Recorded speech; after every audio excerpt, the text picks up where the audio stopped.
Talk about the Medicare and Medicaid cuts, because I don't think people really care about Syria right now. Let's talk about Medicare and Medicaid cuts, and then we'll go from there. Make sure y'all hit a like for the algorithm, subscribe to the channel. Look now of the Capitol Dome this morning. A little bit of a gray start to the day in the nation's capital. You've got 3 House committees set to hold what are called markups today on a budget reconciliation bill aimed at advancing President Trump's agenda. A newly released plan from House Republicans would slash spending by at least $880 billion, and much of those cuts would come from Medicaid. The plan would also add new eligibility requirements for the healthcare program. CBS News congressional correspondent Nicole Killian joins us now from Capitol Hill with more on this. Good morning to you, Nicole. What else is in this new plan and what's driving it? Yeah, well, as we've been discussing for several months now, this is the president's so-called one big beautiful bill that really packages all of his legislative priorities into one. So it includes more funding, for instance, for the border, for energy, and also an extension of his tax cuts. But in order to pay for it, some of those savings have to come from other areas. And so that's why you are seeing, for instance, in the case of the Energy Commerce Committee, which will be marking up a bill, they have to slash upwards of $880 billion. And some of that, as you mentioned, might be coming from Medicaid. Now, under the proposal that was released by the committee, we know that it includes this new community engagement mechanism that would require some Medicaid recipients to work up to 80 hours per month or volunteer or attend school. Also, there is a provision in there, for instance, that would prohibit some funding to states, for instance, that pay for undocumented immigrants who may be on Medicaid. There are other changes to provider tax that has been part of the Medicaid program, which will kind of affect the funding there. So there are various proposals aimed at slashing this. Republicans insist that this really will not directly impact those who are on Medicaid in terms of, pregnant women, the elderly, people who rely on this, that this is not about trying to take away their benefits. However, many Democrats argue that these cuts would really be detrimental not only to recipients, but also to states, and could potentially lead to millions of people becoming uninsured. And Nicole, this will hit low-income Americans in red and blue states. So I'm wondering how lawmakers on both sides of the aisle are reacting to these planned cuts to Medicaid. Yeah, well, as I just mentioned, Republicans, their primary aim, they say, is really to reduce waste, fraud, and abuse, try to make the program more efficient, make sure people aren't getting over on the system. But again, many Democrats warn that these cuts could be catastrophic. In fact, the Congressional Budget Office did an analysis, and that is Frank Pallone, there, the ranking member on the Energy and Commerce Committee, who again said Democrats have to stop saying this same slogan. It's not going to work. So they can give tax breaks to billionaires and corporate interests. Y'all got it. Everybody is numb today. You got to give a different ring to it. You got to say it differently or something. Nobody believes you. Nobody cares. Nobody cares. The Democrats are going to try to fight to stop this bill, but obviously it doesn't necessarily need Democratic votes to pass. This can be done single-handedly by Republicans, as is often the case with these budget bills. But as I mentioned, Congressional Budget Office analysis did find that potentially upwards of 8 million people could potentially become uninsured if this bill becomes law. So that's why Democrats are aimed at trying to stop it. Republicans obviously want to turbocharge the president's agenda, so they want to move forward with this. I thought that Obamacare was supposed to solve the healthcare crisis. No? What happened to Obamacare? Obamacare didn't solve the healthcare crisis?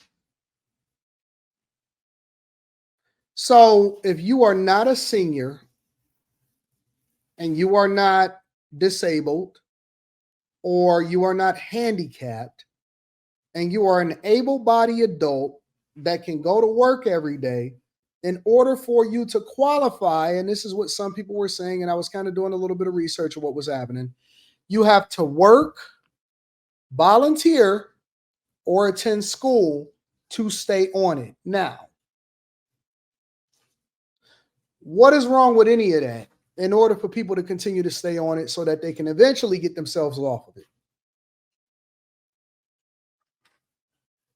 Some of the biggest fraud that we have here in the United States of America comes by way of Medicare and Medicaid. If you are not old, handicapped, disabled, and you are an able-bodied adult, in order for you to qualify, the new eligibility requirements also include that you either have to work, volunteer, or attend school. So again, I'm trying to understand what the problems is with that.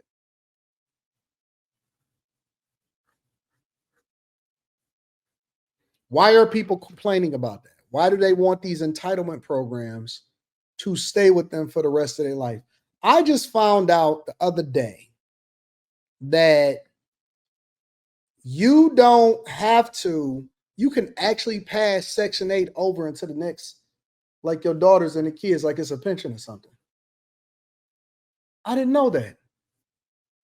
$1 billion. It would help cover and preserve about $4.5 trillion in tax breaks in President Trump's budget bill. Those were approved during his first term in 2017. They're expiring at the end of the year. A preliminary estimate from the Congressional Budget Office says the proposal would reduce the number of people with health care by 8.6 million over the decade. CBS News congressional reporter Torian Small joins us now. Torian, what's the reaction to this from lawmakers on both sides? Well, Lindsay, expectantly from Democrats, we saw House leadership, especially in the Democratic ranks, come out and say that this is a disaster for Americans, a part of this crucial safety net program. In fact, Frank Pallone, who is the ranking Democrat on the House Energy and Commerce Committee, that's the panel that has these safety net programs in its purview. He said that this could impact and take health care away from tens of millions of Americans. It's not just Democrats, though, that are potentially worried about the impact to these safety net programs. Derek Van Orden, the Republican congressman from Wisconsin, put out a point of order last week encouraging Republicans to slow down on these negotiations for this budget bill. He argued that they should look at protecting Medicaid and preserving SNAP, so federal food stamp programs, in whatever resolution that they put forward for this reconciliation bill, because he knows it impacts many of his constituents. Republican leadership, though, House Speaker Mike Johnson said that, look, they are looking to cut about $880 billion in what he's calling fraud, waste, and abuse from the Medicaid program, not looking to take away this crucial service to those who need it. In addition to potential cuts, what changes are being planned for eligibility and funding?